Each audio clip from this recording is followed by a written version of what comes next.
We've come a long way together over the last year. Now we need everybody, we need you to get vaccinated and help put COVID behind us once and for all.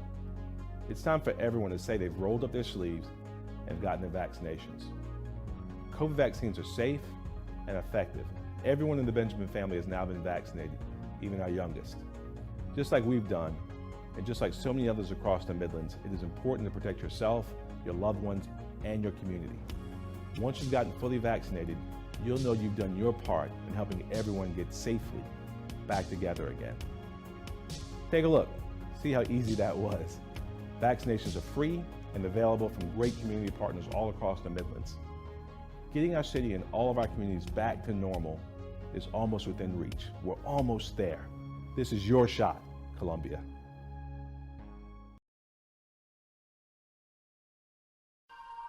Coping with COVID, updates on the pandemic and information to help you thrive and survive COVID-19. It's brought to you by the South Carolina Department of Health and Environmental Control. Visit scdheck.gov for an updated list of testing sites and important information on how to protect yourself, your family, and friends from the coronavirus. SCDHEC, healthy people, healthy communities. In it together and the South Carolina Diabetes Advisory Council, presenting Wellness Wednesday every Wednesday on Coping with COVID. The City of Columbia Office of Business Opportunities, helping to meet the needs of small, minority, and women-owned businesses in the City of Columbia. Log on to columbiasc.net/OBO. Agape Counseling and Training Services. Call 803-779-2777 for licensed professionals of counselors and social workers helping families, engaged and married couples, and individuals of all ages gain an understanding of all aspects of their lives. If you're having a challenge coping with COVID, contact Agape Counseling and Training Services at agapects.com. And Palmetto Media Connections,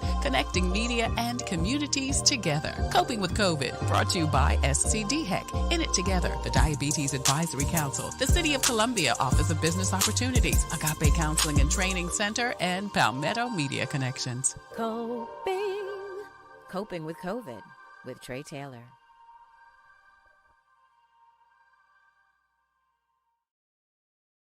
Good Thursday afternoon. I'm Tre Tailor, and you are watching Coping with COVID, updates on the pandemic and information to help you thrive and survive COVID-19. We are continuing today our coverage of local politics with yet another at-large city council candidate. Heather Bauer is on the show, and she joins us today to tell us all about her position, why she's running, and some other information that you may not know about. Heather, thank you so much for joining us today.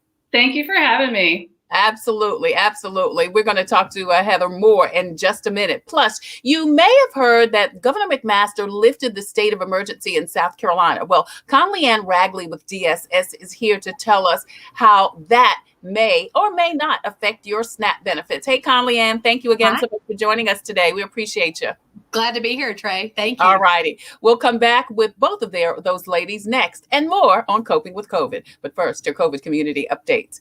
33 South Carolina school districts are approved to expand their online programs. Middle and high school students can sign up for free virtual South Carolina courses in August. And there are also several full-time virtual options for students. Now, in Richland 1 alone, 500 K-12 students have already signed up for Virtual Academy. There are 7 schools with approved programs. You can see that on the screen in the Midlands, and statewide, there are 6 virtual online programs.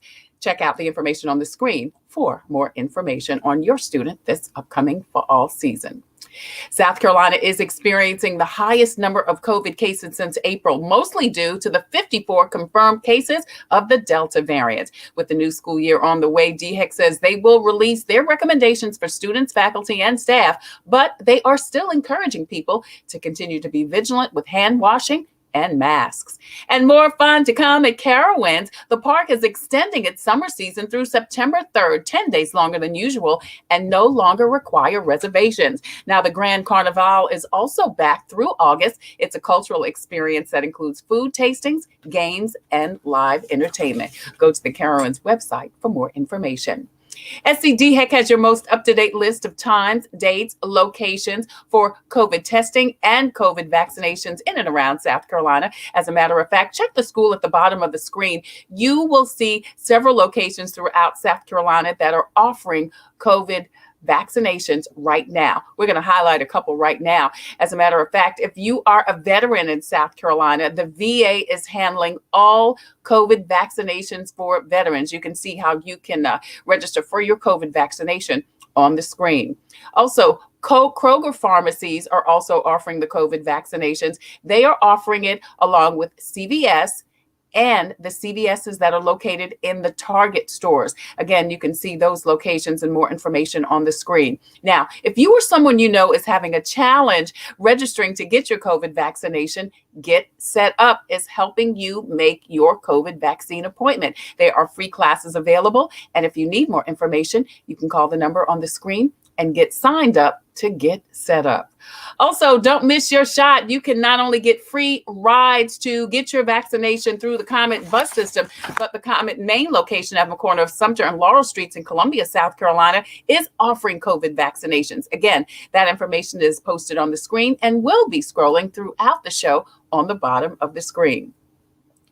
FEMA is continuing to distribute reimbursements for COVID funeral expenses. If you have lost someone due to COVID, check the screen and log on or call so that you can talk to someone about getting a reimbursement from FEMA. Bill assistance is still available at Richland County. They still have funds available. Visit richlandcountysc.gov and make an application to get some rental assistance and also bill payment assistance. Dominion Energy and SC Housing is also offering bill payment assistance. You can see that information on the screen. They have several programs available, and they also have a home buying assistance program for frontline workers. The City of Columbia is continuing their 6-month payment plan for water bills and payment assistance up to 75% off. And you've got until August 15th, about 30 more days to register for the Affordable Care Act, Obamacare, if you will. Go ahead and sign up for your health insurance. And if you already have health insurance, you still may want to give them a call or go to signupsc.org because there are some additional subsidies available. The South Carolina Department of Mental Health has launched SC Hope. It is a comprehensive mental health service to help folks who need help coping with COVID. Visit the website for more information.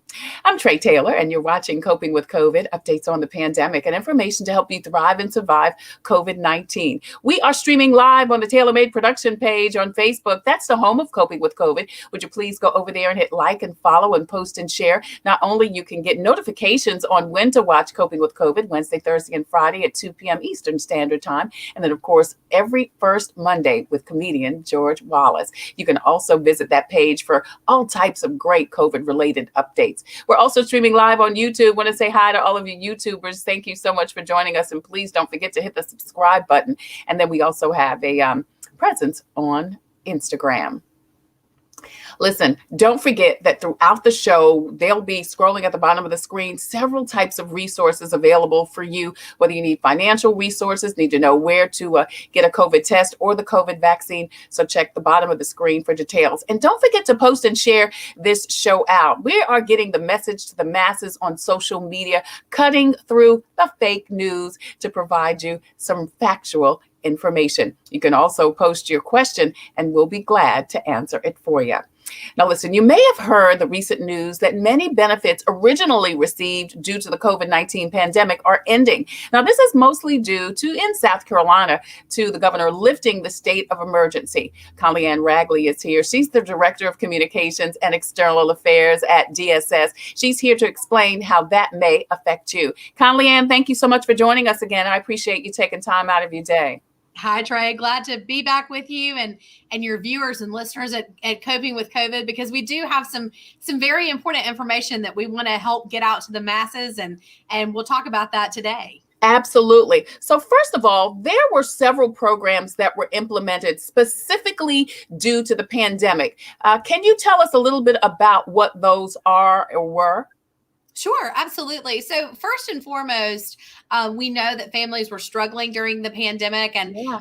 as I like to tell folks, that just because you as an individual may be over the pandemic, it is not over. The pandemic is not over for the hundreds of folks that are still testing positive in our state and who are, dealing with the virus and all the things that come with it. But some people are still out of work, Conley Ann. Some people are still out of work, Yep.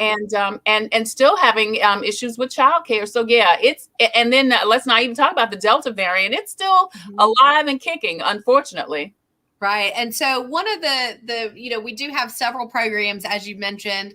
The first one that I know we've talked about a little bit at length on your program has been our pandemic EBT, or PEBT for short. And that's based a program for children who are K through 12. That's a school-based program, which I know we've talked about a little bit about, but we also, for our traditional SNAP recipients, and that's our supplemental nutrition assistance program. It's federally operated here in the state of South Carolina, beginning in March of 2020. Since the state was under a declared state of emergency, we were able to receive some additional emergency allotments so that households could receive the maximum benefit for based on the number of people that were in the household. So that emergency supplement, those extra funds, we received them beginning in March of 2020, and we received those through June of 2021. Now, we were able to receive a kind of waiver from the feds to allow us a transition month so that we didn't abruptly cut off those extra supplemental emergency benefits. So families in South Carolina did receive that transition month for the month of July. But as of August 1st, 2021, we will be going back to pre-pandemic levels. And so just for, some data out there, we estimate that this will impact nearly 295,000 households in the state of South Carolina. And that represents about 610,000 individuals that will be impacted by this change. So Conley Ann, tell me this, as far as that's concerned, and I want to come back to the PEBT that was for kids, but as far as the SNAP benefits are concerned, how much difference is that going to be for people? And I know you can't talk specifically because everybody gets a different amount, but is there a percentage? Mm-hmm. Sure, absolutely. So the estimates that we have here in the agency is that, the average household will see their SNAP benefit decrease by not having that emergency federal supplement. The average household will see a decrease of about $177 per month. Wow. Without the change. And keep in mind too that, the pre-pandemic levels of SNAP are traditionally based off of a family's income, as well as the number of individuals in the household. Mm-hmm. So this is going to start in August, right? Correct. August 1st. So as I said, we received our transition month for the month of July. So SNAP recipients, those 295,000 households, received that buffer month. We began publicizing this in the middle of June when the governor decided that there would be no additional states of emergency for the pandemic because we wanted families to know ahead of time so that, many families, they plan that monthly budget out and they expect, and really over the last year, the last 14, 15 months, these families have received this emergency supplement. And so we just wanted to get the word out to let them know. So we started around the middle part of June. We've been sending notices and communications. We've also put additional information on our website, as well as on social media, to let folks know.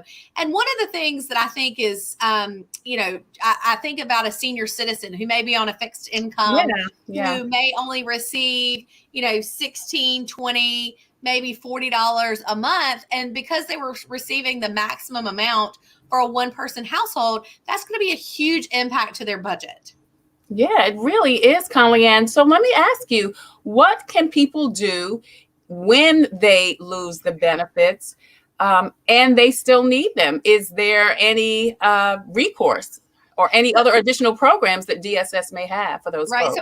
So So unfortunately, without the state of emergency, that we're unable to apply for that through the federal government to continue those emergency allotments.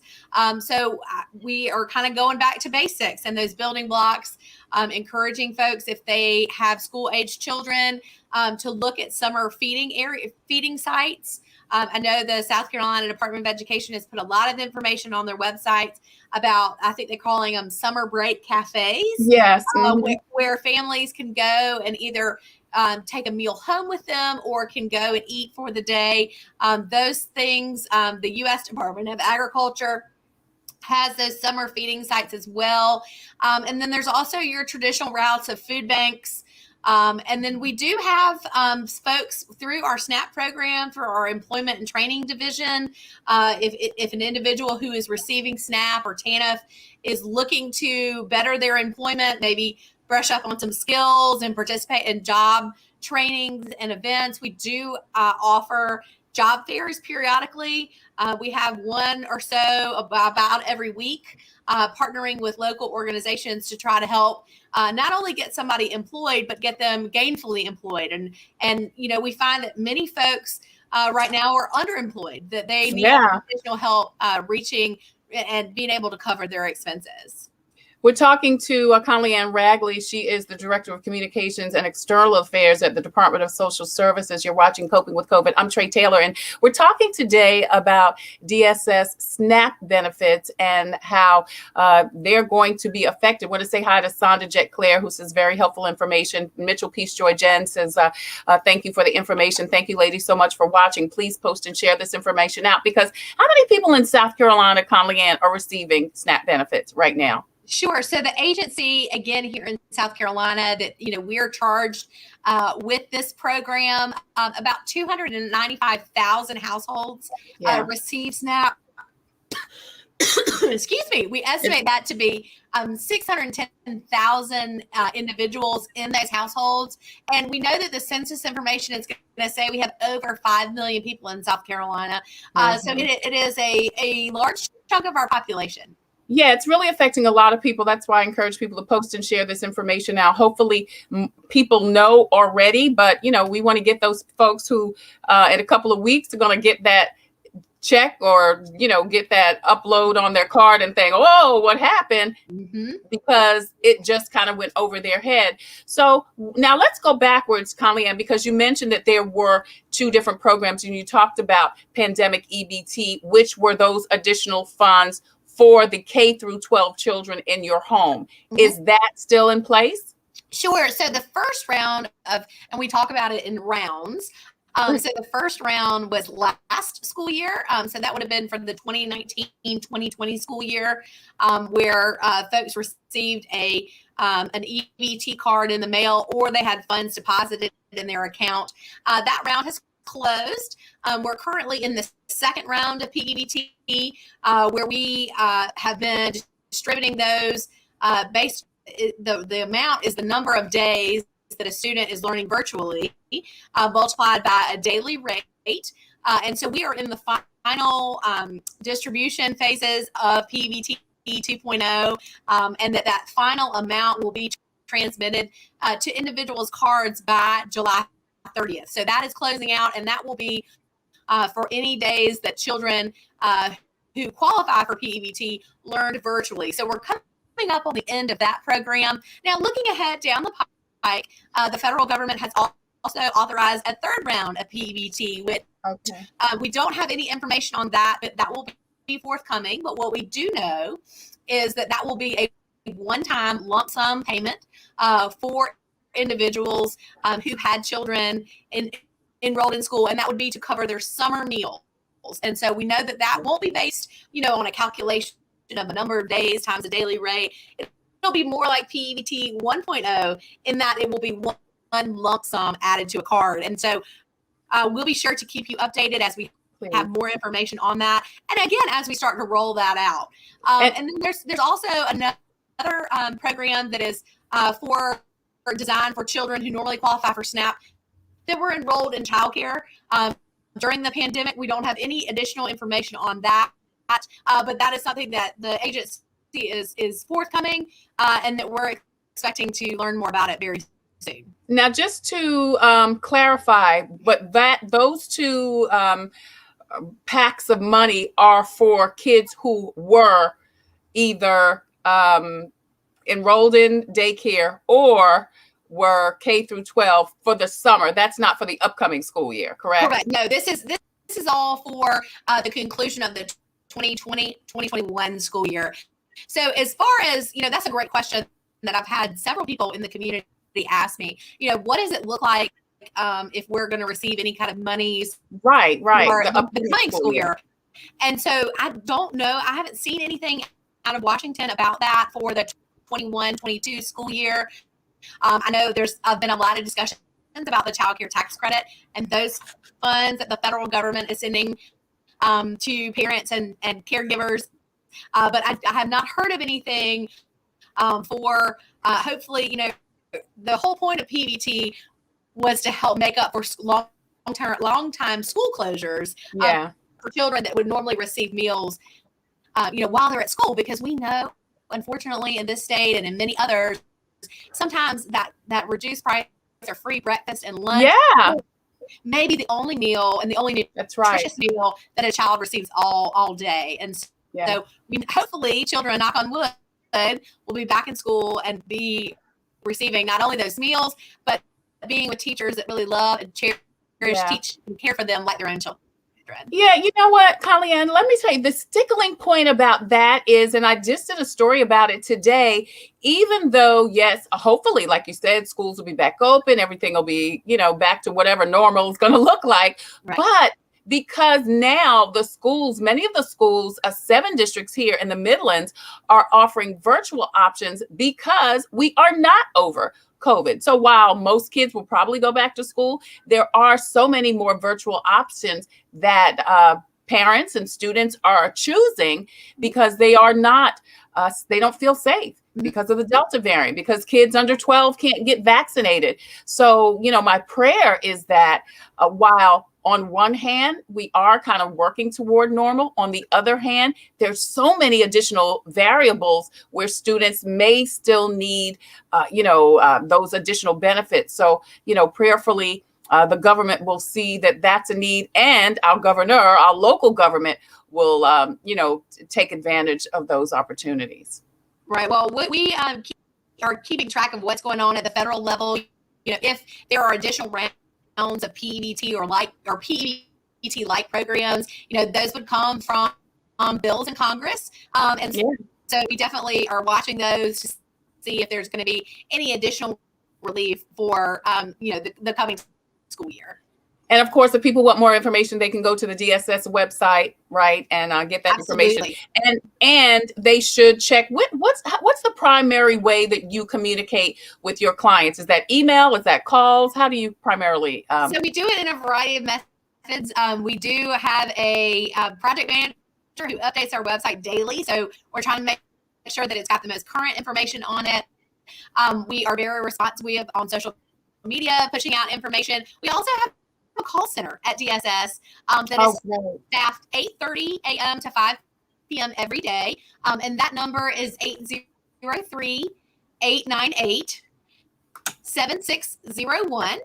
And if you press option 0, you'll be connected to one of our constituent services professionals, and they can answer a wide range of questions or maybe get you in touch with the program area that you have a question about. So whether it's child support or child care questions or questions about our senior farmers market nutrition program or things for SNAP or child welfare, our constituent services office is set up and designed to help answer the public's questions. All right, 803-898-7601. That's the number you can call to find out about pandemic EBT, your SNAP benefits, and as Conley Ann says, anything related to your Department of Social Services case. Mm-hmm. Conley Ann, thank you so much for joining us. She is the Director of Communications and External Affairs at the Department of Social Services. I appreciate you coming on and sharing this great information. Absolutely. And Trey, I'll tell you, when we know more about that summertime PEBT, you will definitely be on our call list so that we can come back and tell you more. Thank you. Me and Danielle are good friends. That's right. We're talking all the time. Thank you, beautiful. Right. I appreciate it. Thank you. Have a great day. Thank you. You too. You too. Coming up next, our coverage of local politics continues with City Council candidate Heather Bauer. She's coming up next on Coping with COVID. I'm Tre Tailor.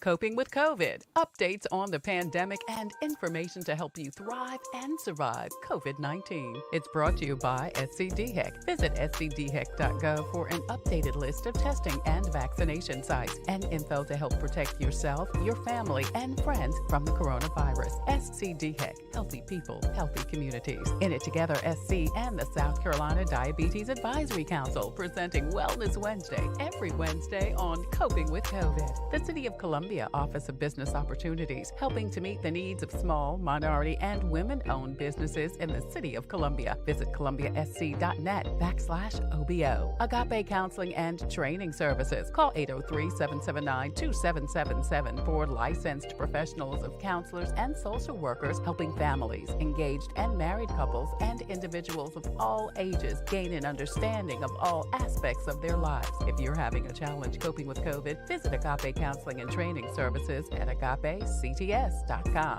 The Comet Bus System, a fast, fun, friendly transit system that can take you anywhere you want to go in the Midlands. So don't miss your shot. Catch the Comet and get a free ride to get your COVID vaccine. Visit catchthecomet.gov. Javis Tax Services, South Carolina's premier full-service financial provider with over 20 years of experience. Palmetto Media Connections, connecting media and communities together. And Computers Unique, Dutch Square Mall. Call Daniel for honest, professional, reliable, and knowledgeable computer sales and service. Coping with COVID from SCDHEC. In it together, the South Carolina Diabetes Advisory Council, the City of Columbia Office of Business Opportunities, Agape Counseling and Training Services, the Comet Bus System, Palmetto Media Connections, Javis Financial Services, and Computers Unique. Coping with COVID with Tre Tailor. You can eat what's good to you and good for you, too. Yes. Get the Dash for Southern Soul Cookbook free. All you have to do is ask. It's packed with delicious Southern-style recipes with a healthy twist. Yummy. You won't be able to taste the difference, but you will be able to feel the difference. Yeah. Inbox your email address to the In It Together or Tailor Made Productions Facebook page, and you'll get it straight to your mailbox. The Dash for Southern Style Cookbook and a Coping with COVID face mask. From In It Together SC, the Diabetes Advisory Council of South Carolina, and Coping with COVID. Coping with COVID with Tre Tailor. The Comet gives me a reliable source of transportation. It's very convenient to me, and they have wonderful drivers. It's clean and it builds community. It's fun to meet people. It makes me feel like really independent. It's just fun. It's always going to be there and it gets me everywhere I need to go. We try to ride every single day. Comedy is our livelihood. Computers, they're a part of our everyday life, but when they're not working, they're an everyday problem. So call Computers Unique, your everyday solution. 803-351-5821. Is your computer running slow? Won't turn on? Do you need a screen replaced? Or maybe you just need another computer? Well, Computers Unique is your one-stop shop for all your computer needs. They have a wide variety of new and pre-owned PCs, Macs, and tablets. So call Computers Unique, Dutch Square Mall. 803-351-5821. 803-351-5821. Let Palmetto Painting Services take the worry out of your next home painting project. We can paint anything. Our business is about interior painting and exterior painting. We offer services for residential and commercial properties. Restore the life to your home with a fresh coat of paint from Palmetto Painting Services. References are available upon request. Give us a call at 803-546-4570 today. Thank you so much for joining us for Coping with COVID, updates on the pandemic and information to help you thrive and survive COVID-19. I'm Tre Tailor. Hey, thank you for posting and sharing this out. Continue to do that. Please go over to the Tailor Made Production page on Facebook, like, share, follow, so we can get the message to the masses. I want to say hi to Sherry Franklin, who tagged Jacqueline Davis. Ladies, thank you so much for joining us. Listen, we are continuing our coverage of local politics in Columbia, South Carolina. We're looking at another candidate for Columbia Columbia City Council. Heather Bauer is a small business owner, project manager, and active member of the Columbia community. After serving on several boards and previously running for the House of Representatives, she's joining the list of those running for the at-large seat. Now, this is vacant, you may remember, for the first time in almost 20 years, with Tamika Isaac Devine leaving and running for mayor herself. Heather, thank you so much for joining us. I appreciate you, beautiful. Thank you for having me, Trey. It's such an honor to be here. And I learned a lot in your last segment. I was watching and taking notes. So I saw you. Oh, yes. Yeah, it's a lot. It's a lot, girl. I mean, listen, we could talk the rest of your time about that situation. But I want you to have your time. Yeah, great information though. And and we'll get into it, but it really does go into why I'm running again. Everything I just heard just drives me further to do a good job as next city councilwoman. So, yeah. Yeah. So tell me so piggybacking on that, what about what you just heard concerns you? Well, the first thing I heard, we talked a lot about SNAP benefits, and I was part of those that, emailed my representatives at a federal level and local level to make sure they extended those SNAP benefits. I grew up in food insecure. I grew up on food stamps, at SNAP now, throughout my entire childhood, even through my first year of college. So to know that we have families in our city that may not have food in their table and kids with food without in their bellies, gives me more drive. And that's why I'm serving on the Columbia Food Policy Committee. The first thing I did after my last campaign was apply to serve on that committee, because we need to take care of our basic needs of our citizens. That's what I learned from my last campaign, was that there are more holes within our basic services in our communities, and food is one of them. Yeah. On your campaign website, you do have that food insecurities is one of those things that you really want to focus on. Tell us why you are even running. What are some of the other things that you kind of want to focus on as a city councilwoman at large? Because and the at large seat is, I think, I don't want to say more important, but it certainly covers the whole city. So you're not just focusing on one part of the city. The at-large seat is really important because you are covering the city at large. The whole thing. Yeah. I think I see how all the pieces kind of fit together. And we can have bullet points of my platform and talk about food insecurity. We can talk about community safety, affordable housing, but what I see as an at-large candidate and councilwoman is how all those things interconnect. And that's the kind of leadership that I want to bring to the table. And there's the part of my platform as well, but it's all about connecting the dots. We can create great affordable housing for folks, but if it's not made environmentally friendly and the electricity bill is $500, that defeats the purpose of affordable housing. So kind of how they all connect. And livability, we want people out of their cars and we want them healthy and have access to healthy food and being able to walk in their community safely. So I see how it all ties together. I think that's the purpose of an at-large council person, is to kind of have that larger vision. I've also lived in almost every neighborhood in the city. I've moved around a lot. When I first came here for graduate school 14 years ago, I started in Olympia, but I've lived in every zip code, I think, in the city. And so I've been able to talk with neighbors and community leaders in over a decade that I've lived here to see how kind of they all piece together. Mm-hmm. We're talking to Heather Bauer. She is a candidate for Columbia City Council. She is running for the at-large seat. Heather, tell us a little bit about your business. You're a small business owner. Tell us what that is. Yeah. I'm a serial entrepreneur, and I love entrepreneurs, small business owners. I've had plenty of startups. I've just a little bit of background. I've been a mentor at the USC Incubator. I've run several Google Startup Weekends to promote entrepreneurship and technology leaders in the city. I had a startup called Vesta. So it was a registration where folks could register for gifts at local stores. So I'm all about local business, putting money into the local city, into your city. And providing and supporting local artisans is really what I was focusing on. Mm-hmm. My current business, we've been in business for about 6 years now. It's called Workhorse Fitness. So we do small group classes. We help a lot with nutrition, mobility. We do self-defense. We also have a dojo. So we practice Zen Shotokai karate in there as well. And most of our gym members have never had a gym membership in their life. Wow. So we help people from coming through the door for the first time scared out of their minds and kind of hold their hand and walk them through it as they want to change the legacy of their family and become healthier and be a good role model for their family. Now, you mentioned that you are working with several boards, one being the Food Insecurity Board. Tell us about some of the other boards that you are working with and why. Yeah, so I guess I'm not on the board officially, but for Palmetto Pride, my business, we have a trash litter bug pickup team. So I do a lot of picking up litter within my neighborhood, and I work with youth in other neighborhoods to get them involved and to take ownership of their neighborhoods and just learn some, pick up your trash, make your street look pretty that you walk down every day. Mm-hmm. So I don't serve officially on that board, but I do work with them.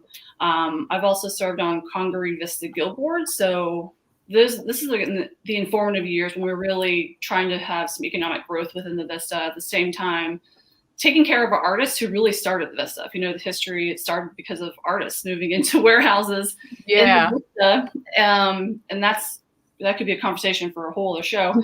but really fostering the culture in the city with art and different food, public art is really what we focused on. Also served with Harvest Hope producers. So it was kind of an offshoot of Harvest Hope, but it was for young professionals. And we did a lot of happy hours or meetings at ice cream shops, and we raised money for Harvest Hope. At the same time, we did a lot of food drives, and we built community gardens across the city. So I did that for a long time as well. And then Columbia Design League, if you know, they had a big fashion show of recycled garments. So, the recycle. Mm-hmm. Yeah, I was I'm the data geek, and we'll maybe talk about my job or not, but I was the nerd in the back crunching all the votes to see who won. But that was one of my favorite boards to be on, such a creative drive. And again, just creating culture in our city is so important. So I served on that board for 5 or 6 years. I can't even remember, but those are the ones I've served on and I'm currently working with. Yeah, we're talking to Heather Bauer as we continue our coverage of local politics. She's running for Columbia, South Carolina City Council, the at-large seats. Not till November, but listen, it's already going to be August in 2 weeks. So November will be here before you know it. Yeah. So you need to know now who all the various candidates are and what they stand for, what they support, their plans for the city, so that you can make an informed decision. You entered the political scene running for the House of Representatives. What was that like? Well, as a first-time candidate, you learn a lot as a first-time candidate. What did you learn? Well, I went through the Emerge program, which is they train Democratic women to prepare to run for office. And I remember leaving that first meeting, getting in my car to drive back from Charleston, wherever we had met across the city or across the state, and calling one of my girlfriends and being like, I'm running for something. I don't know what it is. I'm pumped up. I'm ready to go. I can do this. But I thought, why not me? Yeah. Why not me? I'm educated. I have like a very diverse background that I don't hear a lot about. I have a very unique story, my childhood, and how I've had to, go through a lot to get to where I am and succeed. And I thought my story would really resonate with people. I relate to people.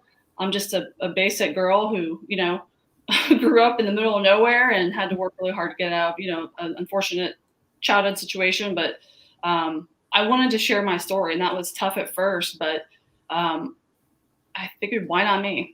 Yeah. I'll be a voice for people. So what did you learn? What did you learn during that House of Representatives race? I mean, you didn't win, but you got great numbers. Yeah. And I know you had to, in addition to, because here's the thing about, I tell anybody that runs for anything or tries anything, you're going to be better the second time around because you have gone through the process. Mm-hmm. Not only have you learned something, but people know you now. Your name is out there. Hey, I will take that as an advantage for sure. But from a, I guess, platform standpoint, or what I stand for as a candidate, and hopefully your next city councilwoman is, I was running a campaign as usual. You learn how to go knock doors, you learn how to do this and have events. We couldn't do any of that, so our campaign was shut down the end of February. I had just had my first in-person event like 2 months ago. So we had to change everything. And I think that's my entrepreneurial spirit. We kind of figured it out. But what I learned and why the previous segment that you had, like, just reconfirmed why I'm focusing on what I'm focusing on, or just the inequities across our neighborhoods in our city. Yeah. Yeah. And that's really what my campaign's about, is like getting back to basics, getting food in our bellies, having a roof over our head. That's really what I'm focusing on. Yeah, we're talking to Heather Bauer. She is a candidate for Columbia City Council, the at-large seat. I'm Tre Tailor. You're watching Coping with COVID. So Heather, you mentioned that you come from a diverse background. You are someone people can relate to. So tell us about that background. Tell us about your upbringing. Yeah, so I was raised in the village of Venus, Pennsylvania. Tiny little Amish town in between Erie and Pittsburgh, Pennsylvania. Raised by a single mother of 5 and on food stamps, housing assistance, you name it. And no one in my family had gone to college before. And I was about to go into the Army, and I got a phone call from a school outside of Pittsburgh, and they offered me a volleyball scholarship. I was like, well, I wasn't going to go to school, but I guess I'll put the SATs and I'll do it. So I did, and I applied to the one school, and the rest is history. I fell in love with learning, graduated with like a 3.9 something. Like, I just loved school and I wanted more. And that's how I made my way down here. But, I'm the kind of person where I don't like to complain about something. So when I moved here, I was like, you know what, I'm going to get involved and just help where I can help. Yeah. So my family, even though we didn't have a lot growing up, my grandma was a 4-H leader for like 45 years. So we had people at her house every Sunday teaching how to sew and bake and basic things. So I went to the state championship for my cherry pie and my outfits I made. Oh my God, really? I still have the ribbons actually in a box in my dining room, but I learned how take care of the basic things. At the same time, I would go chop wood with my mom for the stove, for the fire, to keep the house warm. So I was kind of like both the best worlds. I learned how to be really tough in the country.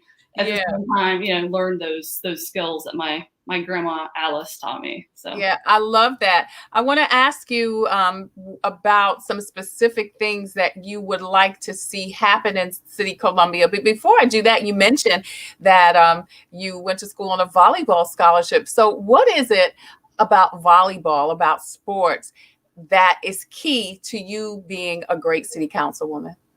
Man, I love sports, especially volleyball. I think it's the ultimate team sport, because you think about it, a volley has 3 people touch the ball. It could be any of the 6 people in the court. If you're playing inside volleyball, that of course.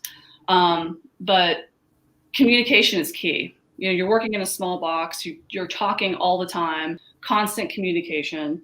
But sports in general teaches resiliency. You're going to lose. You're not going to win every point. So you can't be upset that you hit a ball out of the court. You can't sulk about it. You got to all right, focus, regroup, go again. So you don't give up. You learn as an athlete to not give up, and you believe in yourself too. You have confidence, and you can learn the basic skills, but when you're in the middle of the game, you go off of instinct, and you trust yourself, and you follow through. Then you also trust your teammates. So I know I'm not alone. I won't be alone on council. So I'll have to work with my colleagues, with them, to get things done. So being, against each other. It's about working together, finding those common grounds, and getting the work done.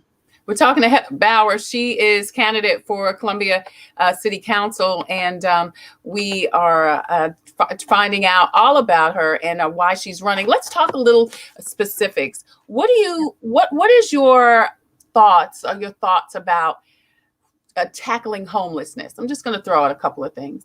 Yeah. I think homelessness, and my team and I, we've been doing a lot of research on this issue, because we're not the only city that faces this issue. Yeah. And there are cities across the country who do a really good job at tackling and helping our citizens. And one in particular, we're putting together a paper on this now as we speak, but a city in California does a really good job of individually identifying specific needs those people have. I think the research shows that we have technically about 250 chronically homeless people in Columbia. That's not that many people.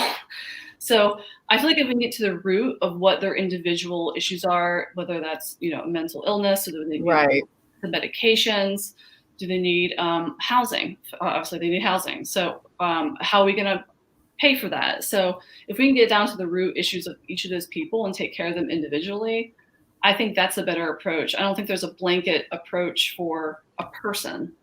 They each have just unique situations and why they're in that space. So I would like to handle it one-on-one, honestly, in the way that we do HIV tracking and AIDS tracking within the state. It's very individualized. We know, we kind of track the people, what happened. I want to handle that the same way, very hands-on, one-on-one to help those people. What about, you mentioned a little bit about affordable housing early on in the interview, and there is a housing shortage, and particularly affordable housing. How do you build affordable housing, especially in a pandemic where building costs are going up? Man, it is a really scary time across the country right now for housing.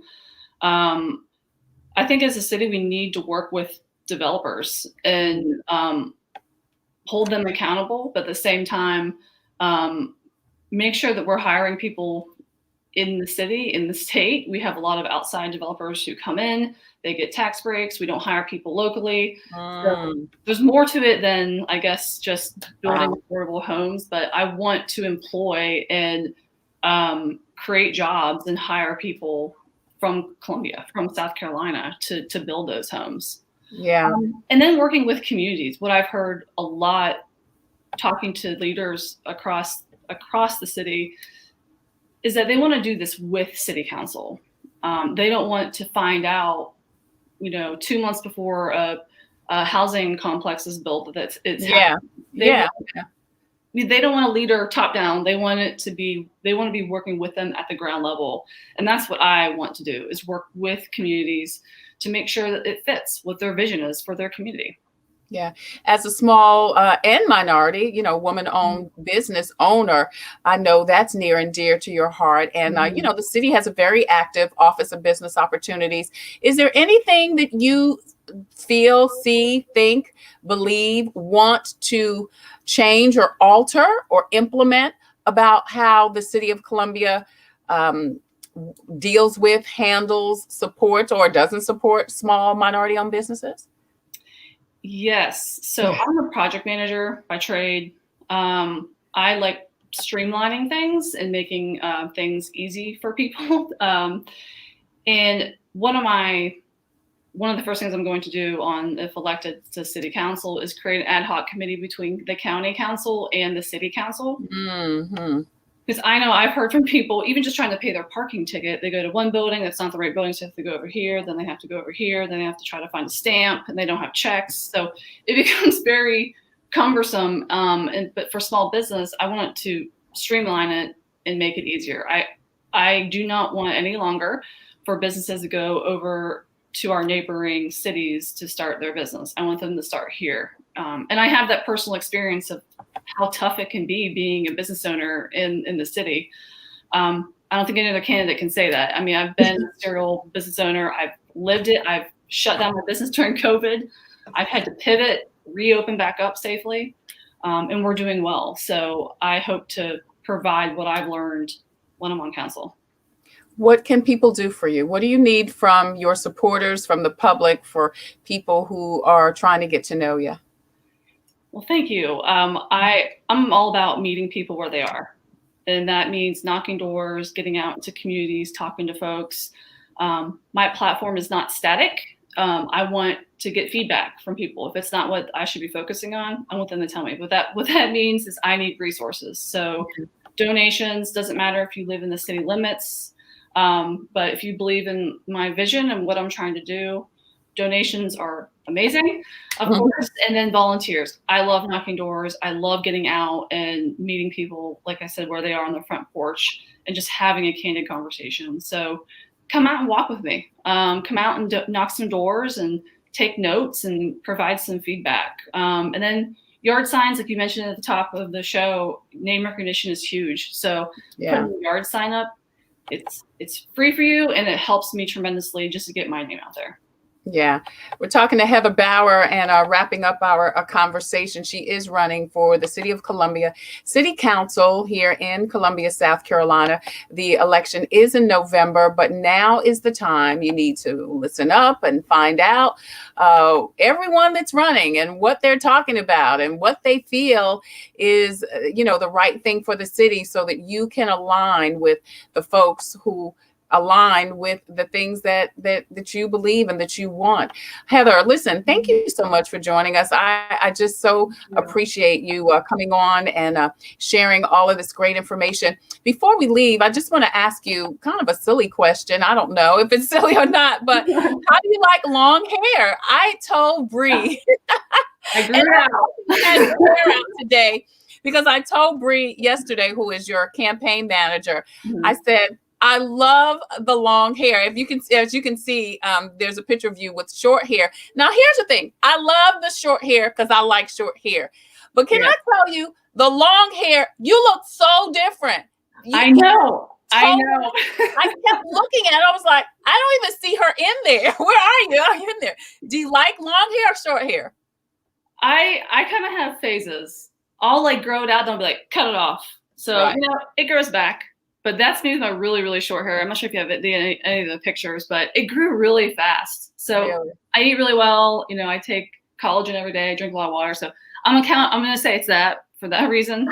But yeah, it grew really fast. I'm enjoying the long hair. So we'll see. Yeah. Okay. So, I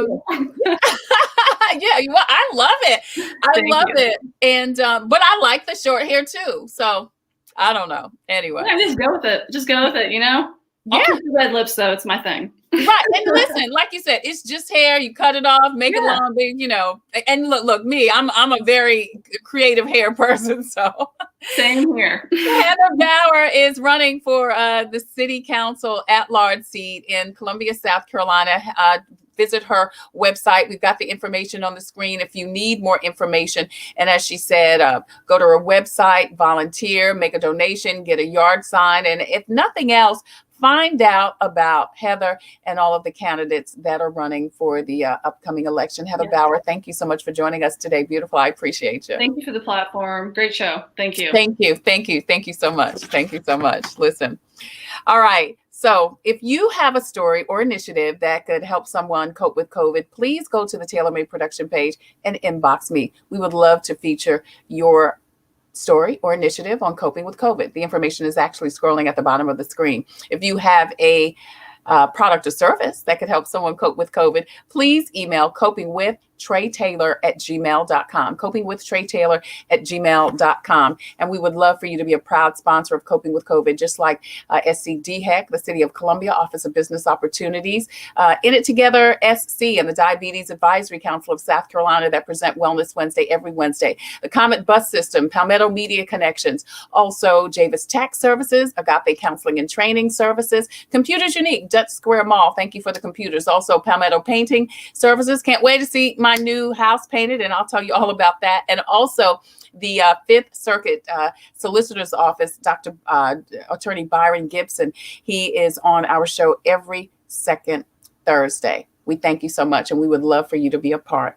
As always, I leave you with a reading from Jesus Calling. Today is June 22nd, and today is about thankfulness. It says, "Thank me for the very things that are troubling you.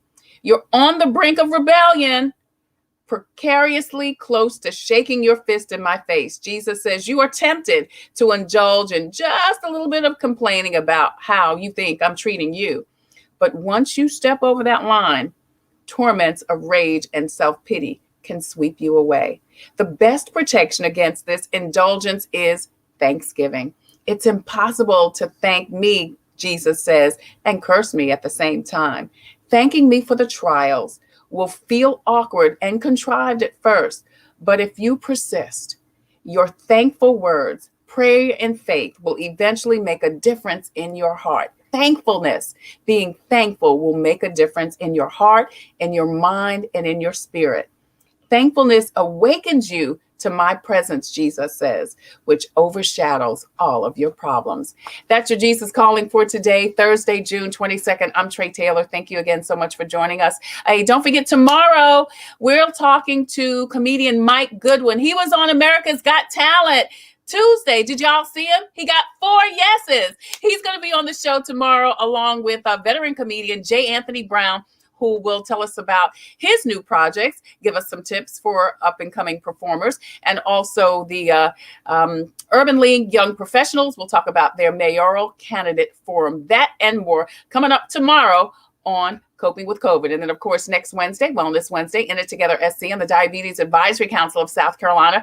I'm going to Jeep Rogers YMCA, and we're going to talk about water safety. That's coming up on Coping with COVID. Until the next time, I wish you peace and abundant blessings. Take care, stay safe, be well, get your vaccine, and wear your mask over your nose and under your chin. Heather's saying, yeah, I've been backstage.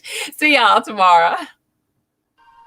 Coping with COVID. Updates on the pandemic and information to help you thrive and survive COVID-19. It's brought to you by the South Carolina Department of Health and Environmental Control. Visit scdheck.gov for an updated list of testing sites and important information on how to protect yourself, your family, and friends from the coronavirus. SCDHEC. Healthy people, healthy communities. In It Together and the South Carolina Diabetes Advisory Council. Presenting Wellness Wednesday every Wednesday on Coping with COVID. The City of Columbia Office of Business Opportunities, helping to meet the needs of small, minority, and women-owned businesses in the City of Columbia. Log on to columbiasc.net/OBO. Agape Counseling and Training Services. Call 803-779-2777 for licensed professionals of counselors and social workers helping families, engaged and married couples, and individuals of all ages gain an understanding of all aspects of their lives. If you're having a challenge coping with COVID, contact Agape Counseling and Training Services at agapects.com. And Palmetto Media Connections,